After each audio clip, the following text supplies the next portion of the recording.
અને હવે વાત કરવી છે એ વ્યથાની, એ પીડાની, જે ગુજરાત ભોગવી ચૂક્યું છે, પણ આ પીડા એના કરતાં પણ ભયાનક છે, એના કરતાં પણ ક્યાંય વધારે છે. વાત છે બિહારની, કે જે જળ પ્રલયની ઝપેટમાં આવ્યું છે. નદીઓ હાહાકાર મચાવી રહી છે અને લોકો ત્રાહિમામ પોકારી ઉઠ્યા છે. બિહારમાં જળ પ્રલય, નદીઓમાં પૂર, આફત ભરપૂર. દેશમાં ચોમાસાની સિઝન પૂરી થઈ રહી છે, પરંતુ પાડોશી દેશ નેપાળમાં પડેલો ભારે વરસાદ ભારત માટે મુશ્કેલી બન્યો છે.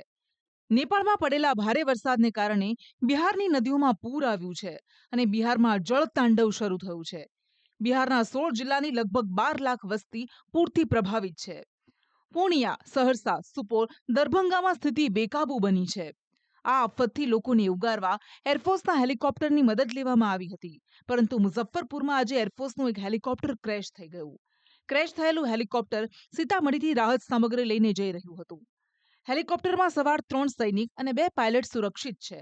સમગ્ર મામલે વાયુસેનાએ તપાસના આદેશ આપ્યા છે. પરંતુ બિહારવાસીઓની સૌથી મોટી મુશ્કેલી છે નદીઓમાં આવેલા પ્રચંડ પ્રવાહથી પ્રોટેક્શન વોલ ધરાશાયી થઈ છે.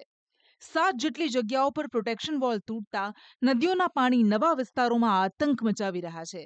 જ્યાં જુઓ ત્યાં જળ સામ્રાજ્ય ફેલાતા લોકોને ખાવા પીવાના ફાંફા પડી ગયા છે. પીવા માટે પાણી પણ નથી મળી રહ્યું.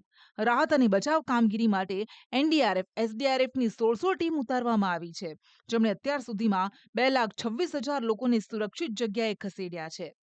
કેન્દ્ર સરકારે મંગળવારે બિહારની આપદા રાહત કોષમાંથી 655 કરોડ રૂપિયાની ફાળવણી કરી છે.